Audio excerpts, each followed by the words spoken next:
Along with that, I mean, how important do you think Saturday Night Live was in building an audience? Because that's really where a lot of us really got to see you and really like you. There were two things happening at that time. I had a record out, a comedy record out at the same time. And as I recall, yes, you it did. won a Grammy too. But and that's the reason I got on Saturday Night Live as a host. And I was playing to about audiences of maybe 3,500 at the time. And I was, so it was, what do they call that? Synergy. And so I went on and hosted Saturday Night Live. And I had a show the next night in Louisiana, I think it was.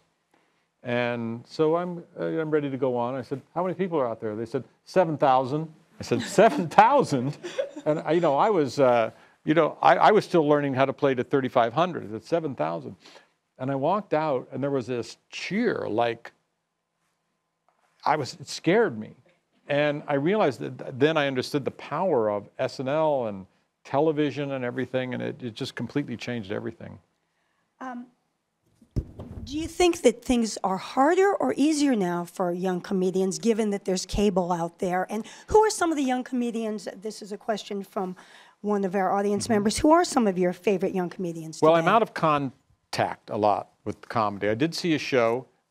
Joel McHale did a comedy show at Carnegie Hall. I thought he was very funny, and unfortunately, I can't remember the opening acts. There were two opening acts that were quite funny, but I can't remember their names. They were very, very good. And this is horrible, but I can't remember their names. But sorry, the first part of the question was...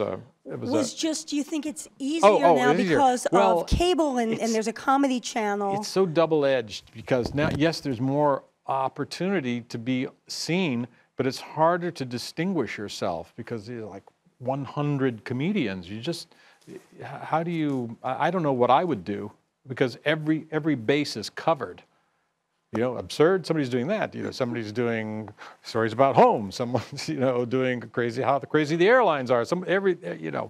So you have to be tough. You always had to be tough to make it in this business, I guess. I guess so. But it was a little easier for me because there was just a dearth of comedians when I first started.